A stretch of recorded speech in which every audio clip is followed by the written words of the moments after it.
Bandwidth for all shows on the Aussie Tech Heads network is supplied by Aussie Tech Heads web hosting. For a fast, affordable and reliable Australian server with fantastic support, contact Aussie Tech Heads web hosting at aussietechheads.com.au. Aussie Tech Heads, Australia's best hosting service.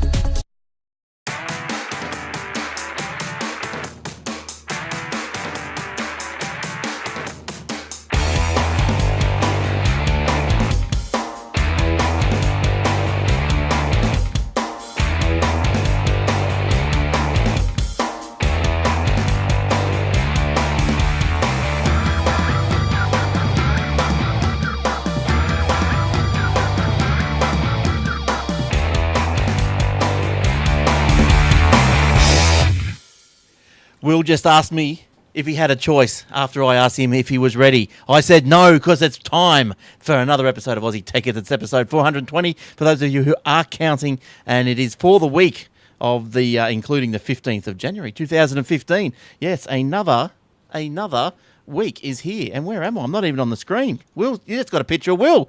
Where's our director? Sack that director. What's going on? All right, we are just me and Will tonight. How you going, Will? Hey, mate. What's been happening? Been bloody hot. That's what it's been. It has been. It'd be hot out there in Ippy. Many midgies out there? It's horrible. Yeah, midgies out there in Ipswich? No, actually. They reckon there's mozzies and stuff on their way, but so far so good. Oh, brilliant. Just me and you. Shane is on leave. Warlock is working. And who's the other one? Eric is on holidays. Everyone's having holidays except us two, Will. What's going on My there? boss is on holidays too. Oh, what's going on? You get holidays in the battery game, do you? He does. All right. Okay, so we are always brought to you by Aussie Tech Heads web hosting. You can find that at athwebhosting.com.au and scour around that website and look for some great hosting deals. From $5.95 a month, but look, seriously, you probably want to do the $7.95. That's probably gives you the most, the best value, I would imagine, just for a little website if you're trying to get started, or if you even got an existing website you want to port over. Just it's all good stuff. All right, what else? Where do we start? How about with Presto? How about we start with that? Yes, they're finally arriving. We've got Presto, we've got Netflix, we've got Stan. First out of the blocks, Presto. Now, apparently, from my information, this is launching in January 18. This is what I've read. I don't know about you, Will, which I asked you before, and you go, hey, Presto, what? Well, I'm looking it up now, and you can sign up now, so... You can sign up now.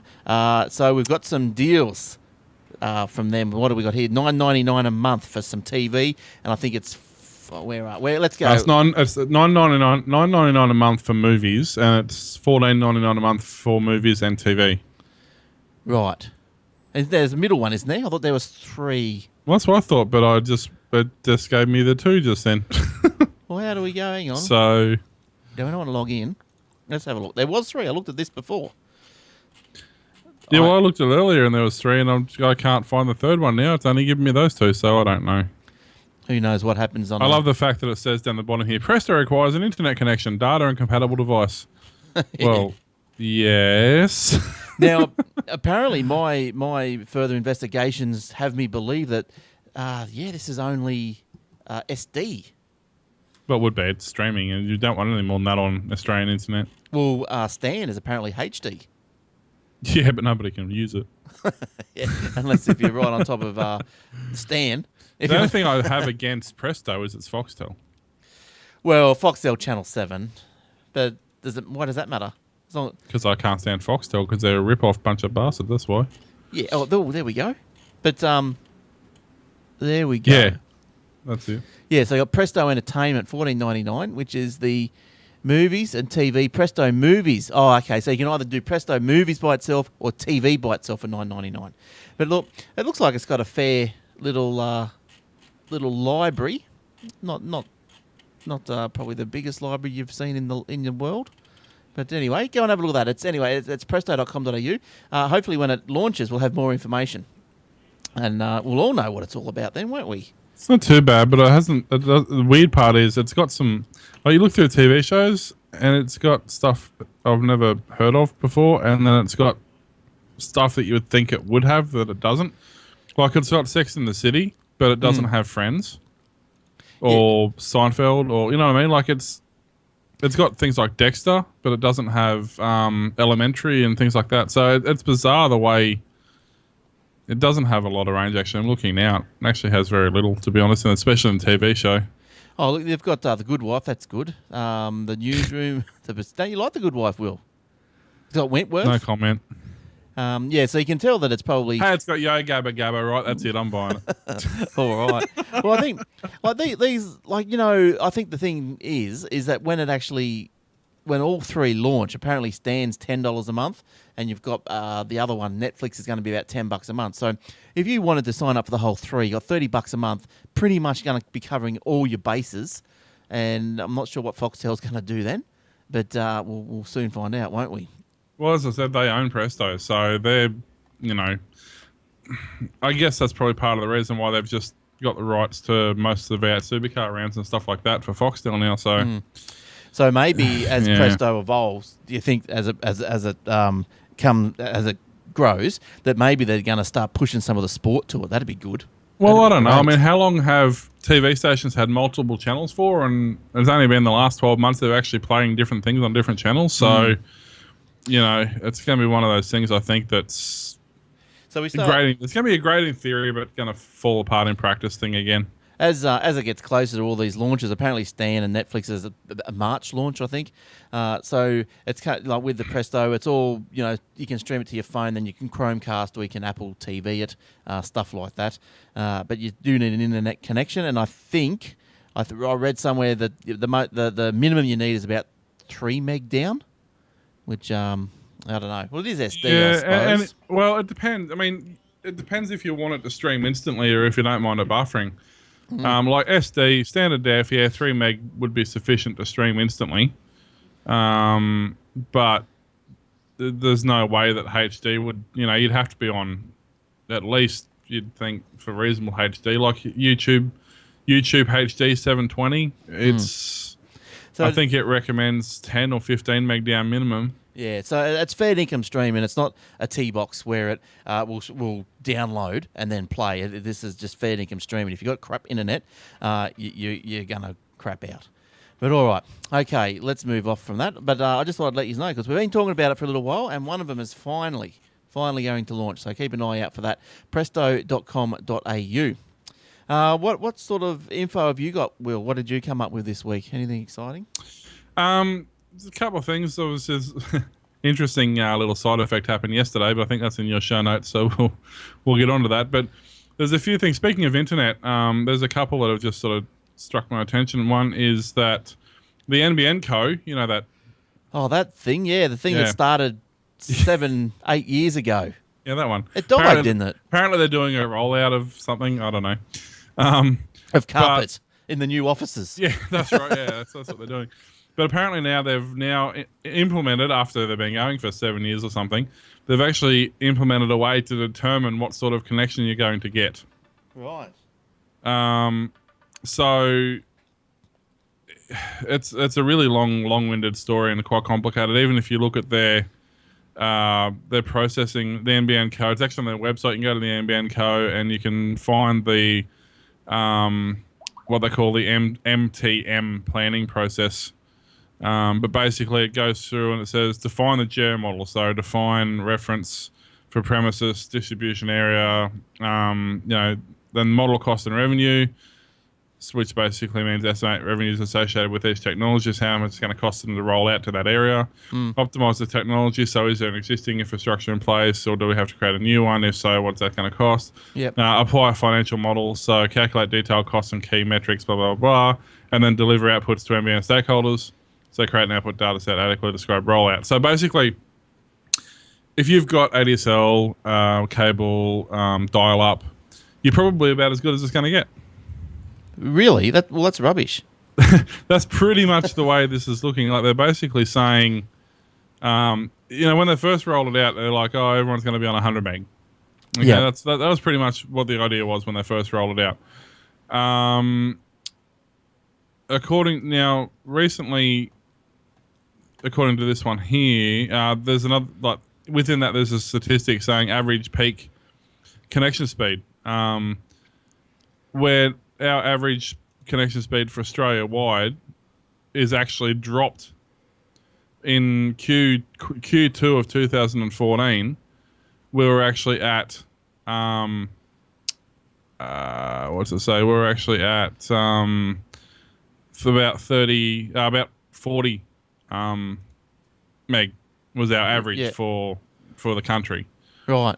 In Q3 2014, that actually dropped to 30, 34, 33. So it actually dropped the average with all this rollout of the NBN and the infrastructure behind that. We're still dropping. We've actually dropped speeds. Yeah, it's look. We're just looking at the NBN site there, and the only thing that changes with the NBN is their website, Fair Income. Every time I know, right? every time I go there, it's a different site. We're now rated in the world.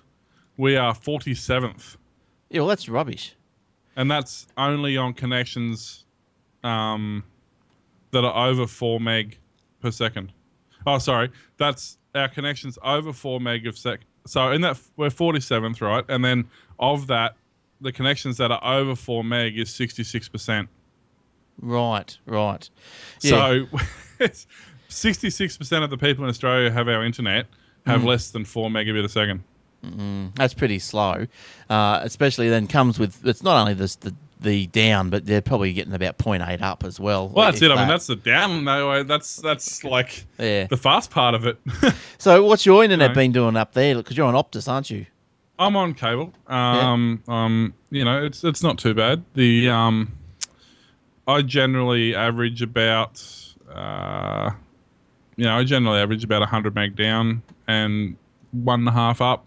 But that's tested to Brisbane or Melbourne. Yes. Once you actually, go outside the country, of course, it just completely falls apart. In fact, while we're doing this, I can actually do a speed test right now. And whilst we're chatting, you can actually see what my speed test is actually getting.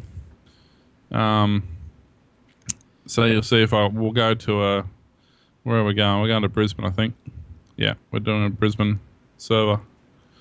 Keep in mind that I am streaming video to you as well, but that won't affect the download really. It'll only affect the upload a little bit. So like you can do these. Wow, that's slow. Yeah, that's getting a bit slow. That's horrid. I bet you again I'm going to have to ring them and yell at them because they've taken the speed pack off again.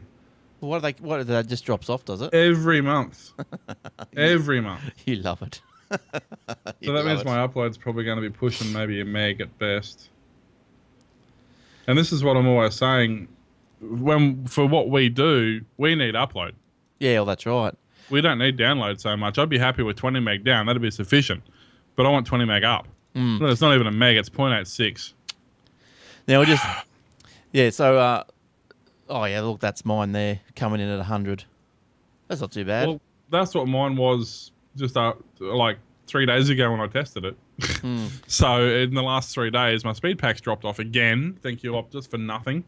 Look, if you want to test your own internet, just go to speedtest.net and you'll get the site, and you can just pick a server anywhere in the world and see how fast your speed is. It's sort of not real world speed, but it gives you an indication of what's happening.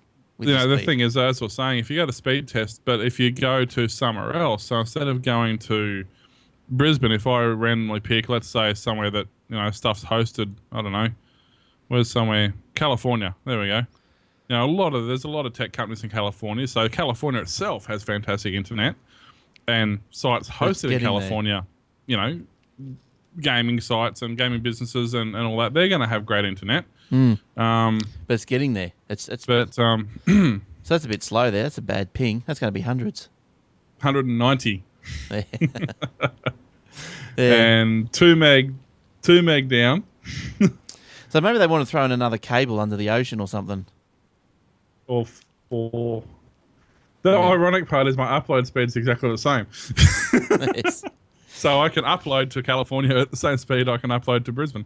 Well, look, if the UK's got if the Prime Minister over there in the UK gets re-elected, if he's got anything to do with internet speed, it'll be why would you want the internet?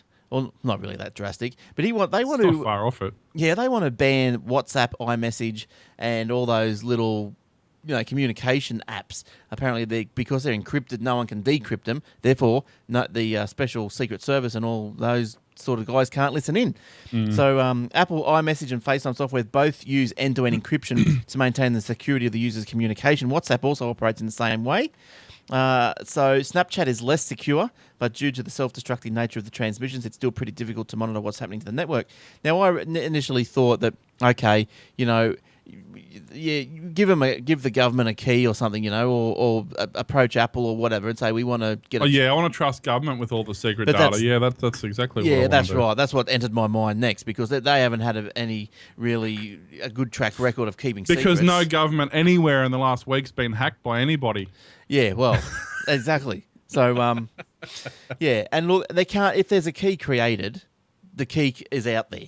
If you know what I mean, Right. like it's so obviously it's. I don't know. So therefore, do you ban all these things? Look, I'd be leaning no. You deal with it, get over it, and move on. Yeah, that's what you do. Yeah. So there's be no different than writing letters to each other. They're not opening all the mail. So if they're going down that same track, open all the mail. Yeah, you think I don't open the mail? You'll know. Yeah, you're living not, 40 years ago. They're not opening everyone's mail, are they? They can't. Only, Yeah, no, they're not doing that. But anyway, but that's the story. So if he's pretty serious about it. So that'd be interesting to see if that would actually happen. I'm yet to have a package come from overseas. Whether it's anything at all, I'm yet to have anything that hasn't been opened. Yeah, right. And I've even had stuff come from Melbourne to here that's been opened. Oh well, adults are us. What about that stuff? That normally goes missing, actually. I got a fair idea what people can do with it. But speaking of internet, yes, Obama's going the complete opposite way. Obama's decided that he's ending ending laws in most of the states, and basically saying there was laws in place saying that people can't basically start up their own ISP. It's only for telcos to do that. Yep. But basically, those laws he's proposing those laws get scrapped, so that basically anybody who has means can start up their own ISP. That'd be good. Now, that all sounds fine and dandy. Of course, AT&T, Comcast, Time Warner Cable, they don't really like it so much. No. And of course, Funnily they've got their high-power lawyers onto the case saying, you can't do that. And it's like, well, why not? And they say, because it might hurt our business models. Like, yeah, that's kind of the idea. Yeah, but like at the end of the day... Yeah. So basically he's saying, what they're doing is they're going to change. Currently, the way it works over there is the internet is not classified as a utility. So therefore, it can only be done by somebody who's licensed to do it. But basically what they want to do is they're going to classify it as a utility, which makes it a basic public service like water, electricity, gas, all that sort of stuff. And anybody who, you still need a license and you still need the proper equipment, but it's not restricted to, X people only can do it. So it'll be good. I mean, in all honesty, if you think somebody like Netflix, they're going to go, well, hey, why don't we start our own internet? Yeah. So. But what backbone do they use though? They got what's the backbone over there? Is it Comcast or something? They've got it depends on where. See, that's the thing too. It's so splintered at the moment, and that's part of the reason they're doing this. See, the way it works, and it works the same here. Telstra technically owns all the lines, and then Optus, Dodo, TPG, whoever. Yes. Well, Optus rent part of those lines, and then people like TPG and Dodo rent off Optus, and yet ironically it's still cheaper. So basically the same thing's probably going to happen. Like if Comcast put all the cable in that area, Comcast probably still owns the cable, but then you would have they basically, instead of saying, no, you can't rent this cable off us, we own it, too bad, go away, they won't be able to do that. They'll say, yes, it has to be legislated. It's a fair tier, bulk pricing. And we basically will sell you our bulk pricing, and then you load share on other networks at peak times and things like that. So the infrastructure's in place. So theoretically, the startup costs will be pretty minimal. What I don't understand is why these big corporations are cracking the sads about it. Okay, there's going to be more competition, but they're going to have to do a lot less work, and they're going to make a lot more money because they're renting more data and more usage to these other companies, and they're not doing the work to do it. I want to know, when do we in Australia get to a point in time and say, okay, when do bandwidth costs start coming down? Or have they ever come down? They have come down. I mean, but once again, it depends. Look at Telstra. They own everything and they're the most expensive. The net, for the most part, is horrible. Generally, unless you're in a specific area, like their cable's okay, but their ADSL's just as bad as everyone else's. They're prone to dropouts, and they're incredibly expensive for a small amount of data. And you get somebody like TPG or Dodo or AAPT or any of those, they're cheap. You get a lot of data. Okay, you're restricted to ADSL 2. You can't get cable through those other companies, but 90% of the population probably doesn't require cable. ADSL 2 is more than sufficient. And then, you get the other extreme where you get places such as Evans Head, for example, or down where Milo lives, down in Nowra there, and they're basically nobody cares. They're still charging for an internet that there is no structure. But this is the thing with the way this is structured is somebody in Nowra would be able to go, okay, I'm going to start up an ISP, and I'm going to tie into the Telstra backbone, which is the exchange, and then I'm going to lay my own cable, and everybody's going to have cable internet. So a startup will be able to actually create infrastructure in a place there isn't, or they might put a big 4G tower up and go, okay, I'm going to run a backbone to the 4G tower, and then I'm going to charge X amount of money for everybody to access that tower. So that's sort of how it works. Yeah, I can't see why they can't, the government can't open up the sewers, that old chestnut, that old plan. It's okay, well, let's open up the sewers. If you want to run some cables through them, run them. And, just have some competition for wires in this joint. All right, well, let's move on. I mean, they did that, but then they banned it. There was that company in Brisbane who was going to run all the... Because a lot of Brisbane has abandoned gas lines from years ago, back when it used to be on City Gas, and it's not anymore. There's gas lines everywhere. There's a lot of, obviously, sewer lines and stuff running. And this company wanted to go, hey, we're going to run it through the existing infrastructure and save you a fortune. Yeah. And the government went, we don't know about that. No, you better not, because we don't understand it. Go away. Was that... Yeah, that was probably the last government, though, wasn't it? They probably... They probably should. It doesn't make any difference. If it's not the government's idea and they don't understand it, they're not going to go for it. If it's not going to benefit them directly in the next 3 years, they don't want to know about it. Well, I've got something that you must understand. Now, you got to understand this, otherwise it could cause you a lot of grief. And it's these emails that come through, from the Office of State Revenue, New South Wales, telling you got a speeding fine, or from the Australia Post when there's a parcel to pick up.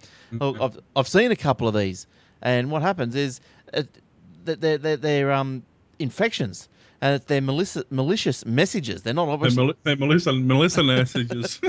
Melissa's messaging you. You better answer it. She's got a lot to answer for, that Melissa. Now, after I was going to read that. I thought that word was something else. It was either pretending. I thought it might have... I won't say it, but I thought it was another word starting with P. Anyway...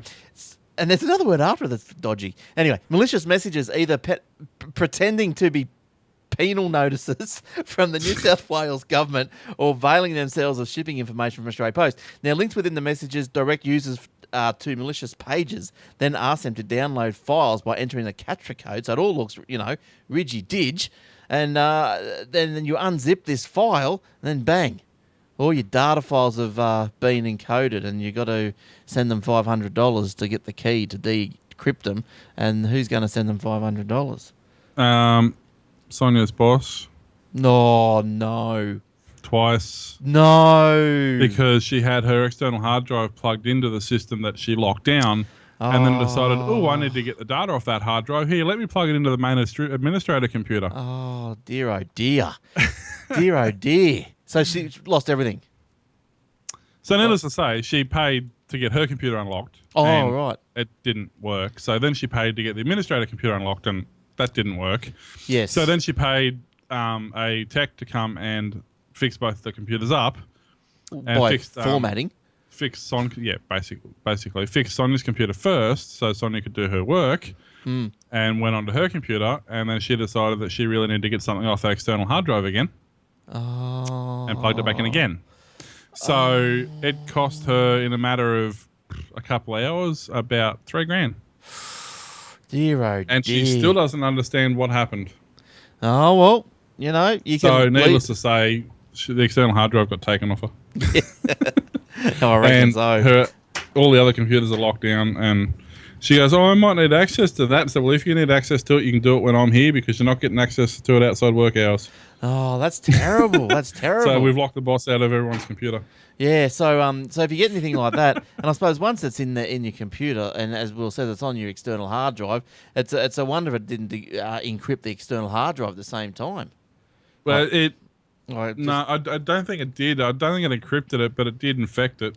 Well, the crypto locker, as far as I know, I thought the crypto locker went looking for networks and all that sort of there is stuff. no they're not on a network there, thankfully. Yeah, but every computer's localized, thankfully. But yeah, I was surprised it wasn't on the external hard drive either, unless it actually was. And when she's plugged it into the other computer, it's spread to that computer. But this penal notice looks rather real. Like it's I've never had anybody notice my penal. It goes. How many penal notices do you get? Like it goes. One would be sufficient, you'd think. What would they say on this notice? You know. Anyway. We've noticed your penal. It needs adjusting. Please come and see us. You need to register that thing. Now, yeah, it's more than 3 inches. It's a concealed weapon. Here's your notice. Now, it goes on and says a 0.4% card payment fee. It goes on and says blah, blah, blah. It looks fair dinkum. It looks so good. But I suppose you just don't download this sort of stuff, do you? Like she got done with the tax one. Oh, yeah, there's the another tax one. office owes you $5,000. Please send us all your details. So now tell me, it mustn't have been the crypto locker, because there was a patch, or there was a cure for that. Yeah, but that would involve, using it. Using what? The fix. Yes. No. Didn't you just typed you uploaded a file to a website? Yeah, I know. I'm fully aware of how you do it. Yeah. But it didn't work either. When she's already sent money to them and they still haven't sent her the thing, and then I didn't find out about this until that night, after she'd already done all the thing, and apparently the so-called computer tech that they use doesn't even know how to turn a computer on most of the time. Well, where were you, Will? I was at work, and Son rang me. I said, "What do you mean to do about it? I'm at work." I said, "Leave it. I'll do it tonight." Yeah. So in that phone call period of time, it was a $3,000 conversation. Now, look, I've got a story. I don't know why it even is a story. I've brought it up because of it being a story, not because of the content of the story. But let's get to that in a second. I just want to tell you about the facebook.com/Aussie Tech Heads. Don't forget that. Get some apps. Free apps, iOS apps, each day. Well, most days, if I remember, and if I find something good, I'll post it there. Normally, you pay for them, but if you download them that day, you'll be right. And also the AussieTechRadio.com. Look, it's been going quite good. It's been increasing in traffic. I've watched it the other night. There was a few people overseas in some mid USA listening. Yeah, I was surprised at how many overseas listeners we get on that. Yeah, so you've been in and had a look at the stats. Not in the last couple of weeks, but yeah, just you go in and have a general oversight, and you look at the breakup list, and it's quite surprising. It's going. Where some of them come from. It's going good. So thanks to everyone that listens to that, because you might even be listening on the Aussie Tech Radio now, because we are on the AussieTechRadio.com, along with the Aussie Mac Zone, and along with the old geek farts and of the old fart geeks, your choice. Yeah, that one too, and the Obsidian Loft. That's right. So we'll just quickly tell us about the old fart geeks. All right. So basically, this came about through over the years, doing random podcasts, Talkback Tech, Android podcast, this one, even Obsidian Loft. We found ourselves getting distracted very easily and talking about things the way they used to be in the old days, and old technology we had, how it worked, what it used to do, how much it used to cost, how much was involved in making it work.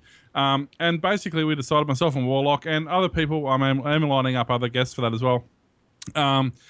We've been around technology. I mean, he's been around for 10 years longer than I have, but we've basically grew up around technology from Commodore 64 era onwards, but we have at some point dabbled with older technology as well. So we thought, oh, well, let's just do a show about it.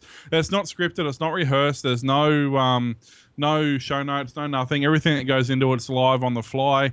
Any little graphics and updates you see, if we can't grab them while we're actually talking about it, Warlock will go through and edit them in later so you get an idea of what we're talking about. The video podcast is handy for that sort of thing. But yeah, it's just a lot of fun. We enjoy doing it. And if you are interested, if you have been around technology for a lot of years or used to be around technology in the early days and got out of it or whatever, feel free to drop us a line. You can contact us on Aussie Tech Heads or however you want to get a hold of us, Twitter, whatever.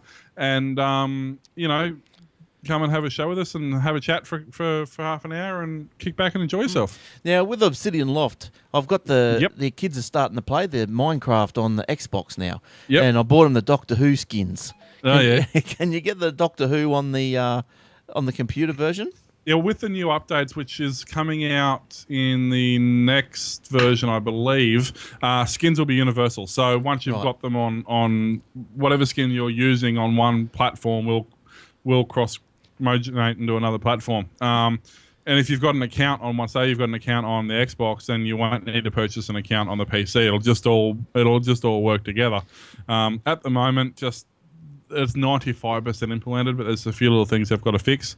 But it'll be good because it means, the games will be different. Obviously, the servers are going to be different for now. They will eventually incorporate all that. But at the moment, if you log onto a server on PlayStation or Xbox or PC, they're all going to be different to each other.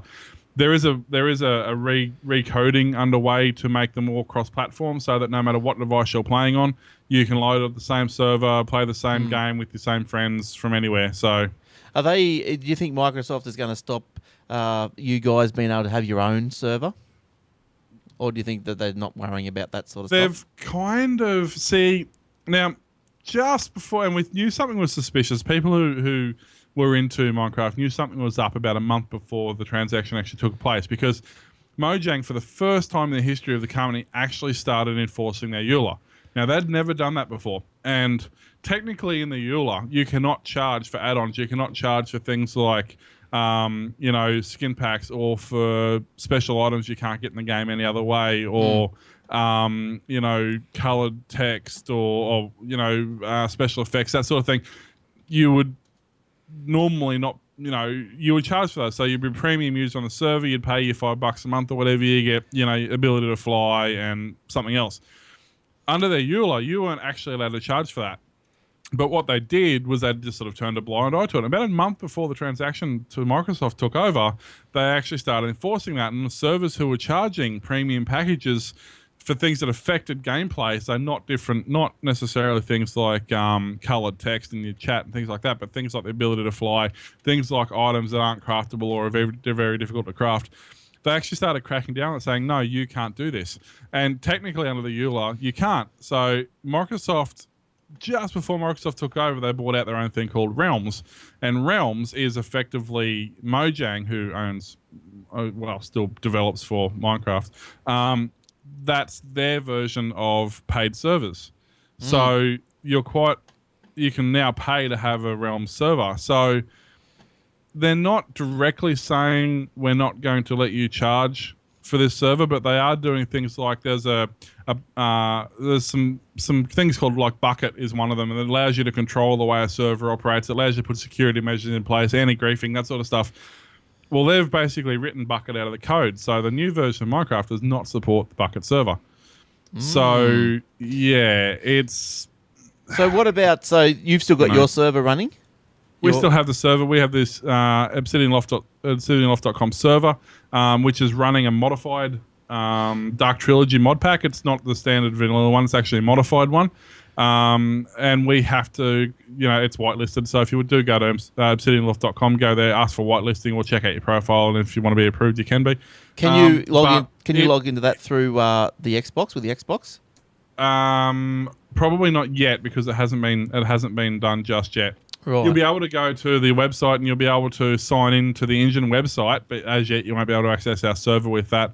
But we have to, even though because we are playing a modified version, we have to constantly tweak the packs to get them to work every time there's a patch release because they're slowly writing out all these things and making it more and more difficult for things to start working. So Well, we'll see I what don't know if happens. Microsoft are completely against people running their servers, but they're certainly not making it easy. Well, it'd probably take away, because at the moment the only way to join up, say, on the Xbox is you've got to be a member of Xbox Live to be able to join in with other people. Yeah, that's so right. they probably want to continue to push people to Xbox Live because, well, I don't think it's. Well, I'm not a big gamer, and even for the kids, I don't think it's $120 a year. I think that's too much. Oh, really? Is it that much? Wow. I think so. It's about $12 a month. I don't know. I don't have one, but I mean, Yeah. I paid $30 for my Minecraft account, and that's the most I pay for a game. Yeah, like So, I think although I've got 4 Minecraft accounts, but look, $120 a year, I know is not a lot of money, but I mean, to me, I just think that's rude. I mean, especially if you're It's like, too for much. example, if you're only playing Minecraft, where it is a $30 once-off purchase, if you then have to continue to pay $10 or $12 a month to play that game, that's a bit rude. You know, whereas on a PC, you buy it once, you log onto the server, you set. So I can kind of understand Microsoft's reluctance to change that, but at the same time, how much more money are they going to make when everybody, no matter what console or handheld device you're on, can join their mates on a server that's being paid for anyway? Yeah. You know, so the incentive's there to purchase that pack anyway. So Yeah, but anyway, if you've got an Xbox, that's what you're up for. All right, now, look, as I was saying before we got sidetracked on that. good, yeah, what are you talking about? now, this story is about a story that I thought should never have happened. Like, who cares? This thing, you would have seen it on the TV. You would have heard it on the radio. It's on the ABC radio. Seriously, who cares? Now, look, it's probably only East Coast people would have probably got the story. But anyway, it's the Optus phone bug. Like, for goodness sakes, it's whatever accidentally synced itself with the New South Wales time clock, so everyone woke up an hour early. So what? And then This is a really good example why you don't set your phone to auto update the time. But look, I know why you do, because I found it handy when I was over in America. You know, like it just I didn't have to worry about changing it. But look, That's why you have dual clock turned on. Yes, but don't these people, they wake up an hour earlier and the sky's Oh, it's falling dark. in. I must be late for work. Yeah, well, and the sky's falling in. But and then I read the story a bit more, got more information about it, and it was because people actually turned up to work. They actually got up, had brekkie, got in the car, and drove to work. And enough of these people did it because they're saying that in Brisbane there was traffic an hour earlier and all this stuff. I mean, don't they have a clock? By the time I got to work, there was no traffic. I'm like, what's going on? It wasn't until I got to work and listened to the radio I found out that that's what had happened. I'm like, okay, I've got my alarm that goes off on my phone, which isn't set to auto update anyway. But even if it was, I've got a clock in the lounge room. Yeah. I've got a clock in the kitchen. Yes. I've got a clock on the computer in the computer room. There's a clock on the TV when I turn the TV on. There's one in my car. That's right. There's because my thought process, I'm thinking, don't these people have clocks? And I think, okay, microwave clock, oven clock, surely to goodness. But anyway, the biggest hubbubaloo ever that you've ever seen in your whole life. The sky fell in. No. The biggest hullabaloo was when every iPhone on the planet woke everybody up at 4 o'clock in the morning or whatever it was on January 1st. That was... if you got woken up at 4 o'clock in the morning on January 1st, your New Year's Eve wasn't good enough. You should have already still been awake. Or it wasn't a wake-up alarm. It was a time to go to bed alarm. Or you should have been dead to the world and nothing should have woken you up. But I just love the way that they apologise for it. Due to a technical issue, mobile clocks changed an hour ahead. We've fixed this issue this morning, so all mobiles are now back to their accurate times. Optus apologises to any customers who experienced any inconvenience. Yeah, it's hopeless. That's hopeless. Oh, that's right. It was 2010, the bug in iOS 4 that woke up. Yeah, that's right. They went off daylight saving an extra hour, a day earlier than it should have. So the same thing happened. But it's like, really, like, I could, none of the school, you didn't notice school buses not on the road yet. You didn't notice, the bakery on the corner wasn't open because you're too damn early. Like, Although it was hilarious. Listening to some of the anecdotes on the radio was absolutely brilliant. Yeah. One of the guys woke up an hour early and noticed it was dark outside, so he checked his phone and he went to the toilet and stuff, and they look at the one on the computer and said, oh, okay, I'm an hour early.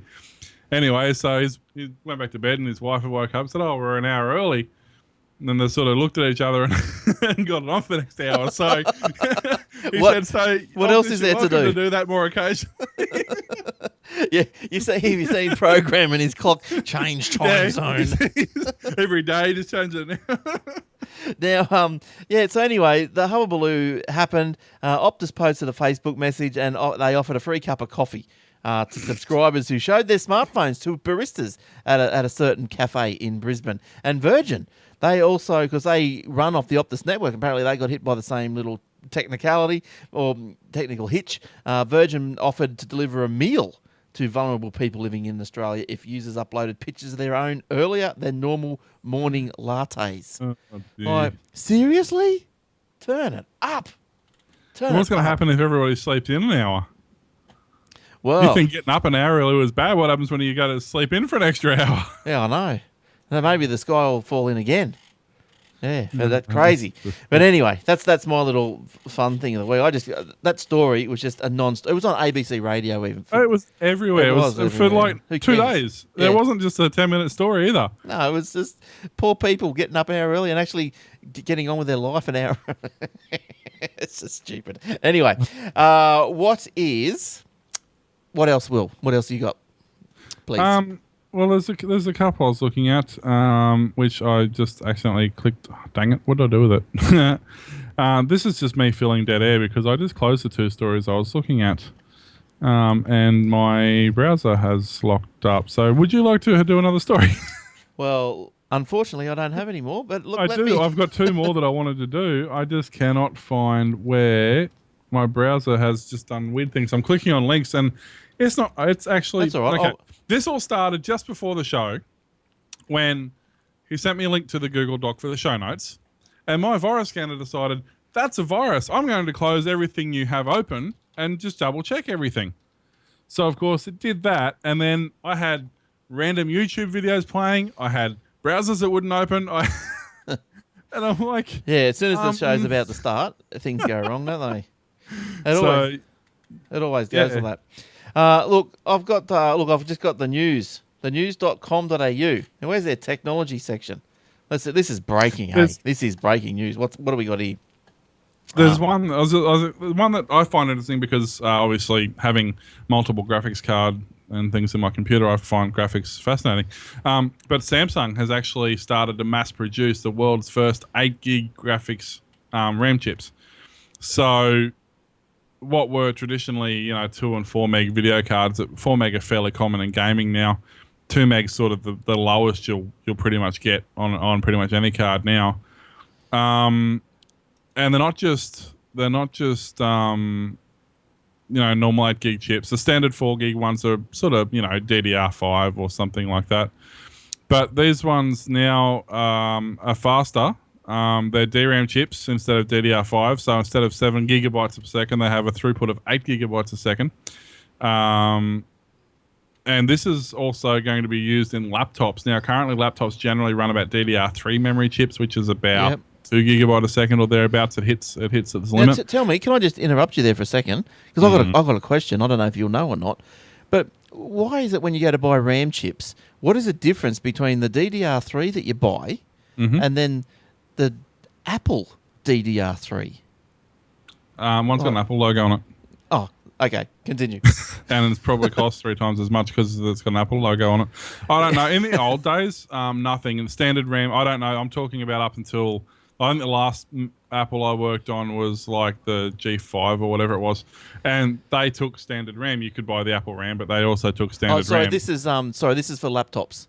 That era. It was the same thing. Like, it would still work. There was no difference in RAM. I don't know about the new ones. I can't comment on them. I haven't done them, but I know up until about, well, actually, my nephew's laptop, his had a the first of the aluminium unibody ones or whatever they were. Right. He had one of those, and that just had standard DDR RAM. It had nothing special in it. Look, I think it does have error corrects better or something, but I'm going to find out. I'm going to write that down and ask Michael on Tuesday night on the Aussie Mac Zone. We upgraded his from the standard 4 gig to 8 gig or something, and it never even noticed the difference. But yeah, so basically the short thing of this story is that just so you get an idea of what we're sort of talking about with the speed. So the new one's going to be the DRAM. It has a limit of 64 gig per second, which is 8 times faster than anything available on the market at the moment. Which, if you put that into perspective, that's like processing 12 full high-def DVDs or Blu-rays per second. Yeah, right. That much data. It's effectively that sort of throughput. So it can do 12 DVDs per second in throughput of data. So if you've ever copied a DVD to your hard drive, and takes on a good system takes 5 minutes. Yeah, it's doing 12 of those a second. But it's not copying that. But that much data is moving through your system through the graphics card. Yeah, not through the rest of the system. That's just the graphics card. Yeah. So the reason they're doing this is what they're trying to do is take a lot of back in the old days. Here we go with the old tech geeks. Old fart what geeks. Called? Old fart geeks. Old geek farts. I don't know, something. I think old fart geeks is what old geek farts do. I think so. But back in the old days, you had, for example, a 386 motherboard. You get a 386SX and a 386DX. The difference was one had what they called a mass coprocessor and one didn't. So in the SX, it didn't have a mass coprocessor for you to calculate mathematical equations, whether it be via a game or back in the day via a big spreadsheet, would be noticeably slower because the CPU was doing all this work. So then it got to the point where the math coprocessors was built onto the CPU. System sort of got fast enough and nobody noticed. And then there was sort of a bottleneck happening again where all this mathematical processing that's occurring was now being done on the CPU, and it was loading up the CPU and not allowing it to do a lot of the other things it required to do. So it's sort of come full circle again. Now they're actually they're what they call a GPU now, which is a graphical processing unit, and it's built onto your video card. So your video card now does a lot of the things that your CPU used to do. So a lot of the mathematical equations, a lot of the rendering and stuff is actually calculated on the GPU now. If they can make that card faster and faster and faster and faster, it can take more and more and more load off your CPU. So that basically means that if you're doing things like video processing and HD video processing, things like that, instead of using all 6 or 8 or however many cores of your processor you've got to do this work, your video cards can now do this work and allow you to do other things on your processor. So that's sort of the main reason I'm so excited about this, because at the moment, for me to do a 1 hour show in 720p to render it for YouTube, actually I haven't done it on this system. On my old computer, which was a 6-core processor, it used to take almost real time, almost an hour for an hour by the time I encoded and processed it. I did do a 20-minute video on this in 1080p the other day that I put up on YouTube on this particular computer, because I actually have 4 video cards on this computer and they share the load between them. It actually did a 20-minute 1080p 60 frame a second video in about 5 minutes. Yeah, that's pretty good. Wow. But my CPU was still sitting at like 80%. The idea behind this is it's going to do that in a couple of minutes, and my CPU is not going to move, and I can do other things while I'm doing it. Yes, well, I'll be interested in the end result of that experiment, because I'll see if I can speed. Yeah, 4 video cards that's almost enough. I can run 8 monitors, and which is nearly enough now. You only got 2 eyes, Will. What's going on? Yeah, but they go like this. Now, selfie dolls. Yes. Hungarian toy make selfie sticks, like this one. You got one? I got one for Christmas. This is my GoPro, but yeah, it's the same sort of deal. It's a selfie stick, expandable, and I couldn't get the Bluetooth working though. The little Bluetooth remote on mine. I have to try it again. The Hungarian toy company is offering clients a chance to make a doll from your selfie. There you go. I guess it depends entirely on what part of your selfie you took. Well, get one And of what the, sort of doll you want, I guess. Oh, you might get a penal notice if you don't stop there, if you keep going down that track. Now, if research reveals men who take selfies are more likely to possess psychopathic tendencies. Oh, no. What does this mean if you get a doll made in your selfie's likeness? The scary thing is this concept isn't blah, blah, blah. Hungarian toy company is now offering clients the chance to eternalize their selfies in the form of a plush doll. The company's website says the lookalike selfie dolls are made after real people with keeping the characteristics of the doll. Look, that's something I'd do. I would do that. See what I look like as a doll. Would you, Will? Would you do that? I have enough trouble looking at myself in the mirror. For an additional cost, clients can have trademark items or pets handcrafted and shipped with the finished product. The selfie dolls, I won't be getting one, which start from $95. I'm going, you know you want to. Not at 95, that's stuff that, which is a small price to pay for any narcissist. There you go. The selfie doll, Will. They do look cute, though. Well, I'm not looking at one of me, obviously, but I'm looking at this. I was going to say, you're not looking at your own doll, are you? Yeah. You're not at all narcissistic. Oh, yes, I was. Now, you know this recent Sony film that was, you know, the North Korean, they were up in arms about it, and, you know, look, I tell you, in the real world, once you start crying about something, that's it. You're gone. You protest about something, you're finished. Everyone's just going to bag you. So now, anyway, North Korea, they had a big cry about this movie. So now we've got these Islamic State hackers. We've got these hackers now against these ISIS people, and they're calling Kim Jong-un a crying pig after hacking Air Koreo's Facebook page or something. They're going crazy. They're putting pictures up all over the place of a crying Kim Jong Un. It's just crazy. Yeah, I know, it's pretty pathetic, really. And like, you know. And I saw what was it that mob Anonymous? They reckon. Yeah, they're pissed. They are, aren't they? They're not happy with the ISIS. They're tracking them down, they reckon. Yeah, don't worry about ISIS. Don't piss off Anonymous. That's right. If you want to have a look at the video that Anonymous made, just go to YouTube, Anonymous YouTube. You'll see it. And it's all about there. They're going, we're going to get every one of your accounts. We'll just crack it. We'll just tell everyone where you are and blah, blah, blah. They did it by the time they had the video out. Yeah, they probably... What, they had done it, or they probably did do No, it? they probably did. They probably already had it done. Yeah, it wouldn't be surprised. They're not going to tell you what they're going to do, make people bump up the security, they're going to do it. They're going to do it, then say, hey, look what we're going to do, and then wait for you to spend a heap of money bumping up security, and they go, here's all that data, by the way. Yeah, here's what we took before you spent all that money.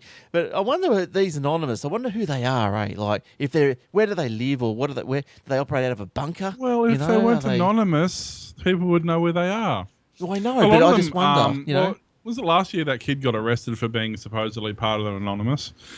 But see, the thing is, too, there's Anonymous and then there's Anonymous sympathizers or supporters. Like, there's a lot of people who do a lot of the hack work for them who aren't technically... It's like any organization, whether it be from a drug lord through to his minions, whether it be a corporation, you've always got the head guys who...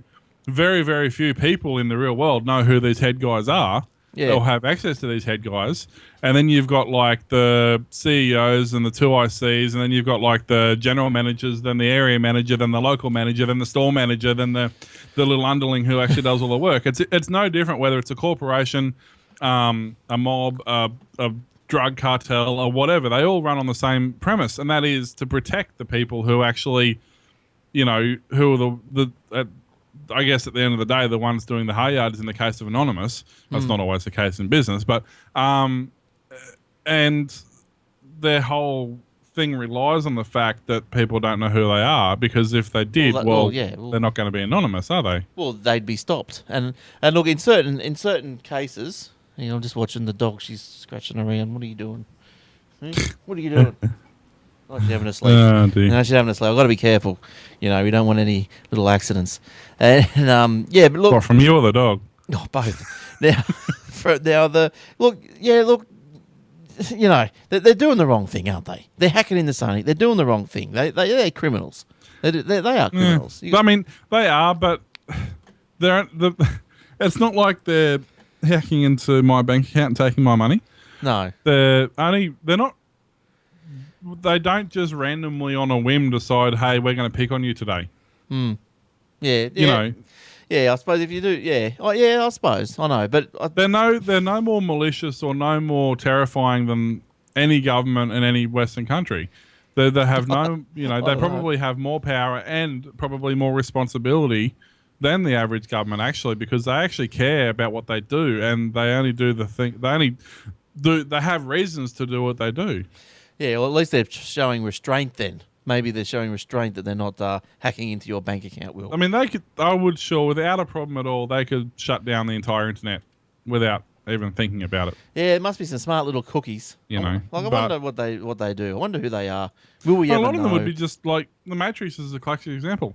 Guy goes to work every day, does his thing at work, then comes home and does what he does at home. It would be in a lot of the cases, a lot of the people who would be doing exactly the same thing. They would just go and do their daily routine that they do. They catch a train to work. They have their lattes. They go home. You know, once they get home or to their place of opportunity, that's where the things change. But you might meet them down the street and have a conversation with them on a daily basis, and you would never know. No. But now, listen, before we go... Oh, have you finished? You got any more stories there, Will? No, you're right. No, I'm just... You sure? I've got a few, but you're good. You no, do your thing. I was just going to go off on something completely different, just to give you. You're going to go off into a tangent. That'd be highly unusual. Well, I'll go anyway. I was just going to say quickly. We're talking about before about was it the British government wanting to censor certain apps, and the Australian government for the last few years in various guises has said the same thing. We're going to block, digital policy crap. But basically now, Google, Facebook, eBay, Yahoo 7, a few other of the major sort of players in the Australian internet has basically said, why? So basically, we provide a service and we didn't provide it for you to block it. We provide it for it to be accessible. So if you block that site, if your government blocks that site, it's basically you're going to come up against Google, Facebook, eBay, all these companies who could actually buy the Australian government without even breaking a sweat. It's going cheap at the moment. They're pretty much going to say, well, you're affecting our business, so we're now going, this is now a business matter, and we're going to basically take you to court for loss of income.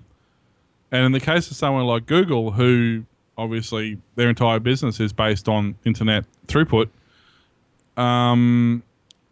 but they're doing it. They're not just doing it because of that. They're doing it as well because they're basically saying the industry is concerned that there is no limit to this process. Okay, well, they're blocking things that they seem harmful or whatever now. But if you start allowing that, that's right. Then where does that stop? Exactly. So they're basically saying, okay, well, let's stop this now. Somebody, anything if something offends somebody. If that So basically, what they're saying now is let us. Because the Australian government's so bright. Actually, I just read a quote that I completely forgot about. Remember ages ago when the American government wanted to shut down a particular website and they blocked the IP address and they shut down like Amazon and all these other ones that use this IP address? Yes. Well, there's a quote here from the from ATSIC, basically, which is the Australian, I guess, consumer or internet sort of controllers, I suppose. Our internal reviews identified that the ATSIC teams requesting S313 blocks, which is what the part of the law they're using to block these websites, were not aware that blocking a single IP address can ban multiple websites. These are the people who are running our internet. Yes. They're not aware that blocking an IP address can block multiple websites. Could block thousands. I can't even comprehend where to begin how wrong that is. These people determine what we can see on the internet. And they don't even know how the internet works. Like that, I suppose. Yeah, just- exactly like that. well, look, well, what do you think of the? I don't know. You probably haven't watched it. The Fast Four tennis. It's well, I unfortunately only got to see about the first 2 games or whatever it was, and the entire channel, was it Channel 7 has it? 9. Channel 9 has it. The entire Channel 9 was like broken, and there was no commentary and no anything for those first 2 hours. So unfortunately, I missed out on a lot of the experience. But Yeah. I have heard, and it looks like it's a really good concept. I'm not a huge tennis fan because it can drag on for hours. Yeah. But same with cricket. I love 2020 because it just happens. And Yeah. I think this will be the same thing. I'll actually sit down and watch this because, you've only got to spend, an hour or whatever watching it. It's going to be fun. It's a little bit more lighthearted than traditional game. It's more enjoyable. The commentators are on the ball. They have, guest speakers or guest commentators, or they have people mic'd up or whatever. So I think it's managed properly. I think it'll be a lot of fun. Yeah. Look, I haven't watched too much of it, but I did watch a bit last night, and yeah, it looked pretty good to me. Like I didn't like the colour of the chair, the king chair or the whatever the winner's. Well, what was it? The winner's chair or whatever it was. What do they call it? I don't even know what they do. Umpire. No, not the umpire's What are chair. you talking about? When the person who wins the 4 Yeah. the 4 games, well, they get to sit in the chair. Okay, well, see, I haven't seen that much of it yet. Right, and it looks like I've got it looks like a throne. And okay. and if you're out there for so long, maybe you might wish it was a throne. Maybe it is. It's a might dual be. purpose. Well, that's right. The game's so fast it doubles as a throne. That's right. Yeah, but No, I think it'll be good fun once they get a few things sorted. yeah, yeah. And people have their lives are generally a lot busier now, and people do have shorter attention spans. So, not just games, but industries have to adapt to take care of that. So I think they're going about it the right way. But even like it's just like you get to see all the stars in one night. Or, That's right. I mean, and all that. But it's just that's the cool part about 2020 as well. You get to see people who only come out and play a couple of overs, and they go out there and they go Burko, and it's great fun watching these older players just go nuts. Yeah. Look, I'm not sure when this Fast 4 finishes or whatever it is, but if you can catch it, have a look at it. It's worth a look at. It's pretty the old fashioned round robin style of a game. So that you have 4 games, the winner stays on, the loser nicks off, someone else comes in, and then you have another 4 games, and the winner stays, sits in the king's chair, and so forth. All right. Well, that's about all we've got, Will. So we'll have to bid you a good day. So we'll see you next week.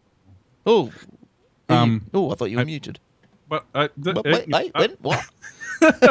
yeah, assuming my computer hasn't self-imploded and created a minor black hole at that point, yes, it should be fine. All right. Well, thanks for coming on. Thanks for making my life easier, and so I didn't have to talk to myself. So that's great. No worries. Nobody wants to hear that. Trust me, no, it's not pretty. It'd be a short show, wouldn't it? Remember Boring. there was that one time, and you just don't want to know. No, it just imploded. Yes. But anyway, we should have, I think we might have Eric, definitely probably have Shane back next week. So that's good. And maybe you will. We'll see how it all pans out. And don't forget too, I have to do this. Keep an eye out. Go to obsidianloft.com. Check out our YouTube channel and also on iTunes. You can get our podcast, If Everything Minecraft. And also you can do oldfartgeeks.com, and once again YouTube and on iTunes. If you want to learn and have a giggle about old tech, like 5 meg hard drives that literally required a forklift to be unloaded from a Goonie Bird. So yeah, that's pretty neat. So don't forget, check those out, guys. Yeah. We much appreciate it. We really enjoy the support we do get, and we'd love to continue these podcasts. And you even get to learn new funny words like Goonie Bird. So But you don't know what a Goonie Bird is? No. DC-7, a Dakota. Right. Yeah, big aeroplane. Called a Goonie Bird because it kind of looks strange when it flies. Oh, I thought it might have been big like World War II planes. Goonie Bird, Dakotas, DC-7s. They've got all these different names. Every country called them something different, but they're basically the backbone of the entire war operation. I thought it might have been a flying wine cask or something. Well, it may depends how much be. wine you've had. It depends if the cask's empty or full, I suppose. Oh, full, please, sir. Okay. All right. Well, thanks, Will. That's it from us this week. So I hope you have a good week, and I hope you have a good week coming. So until next time, thank you, and bye from all of us. Ta-da. See ya.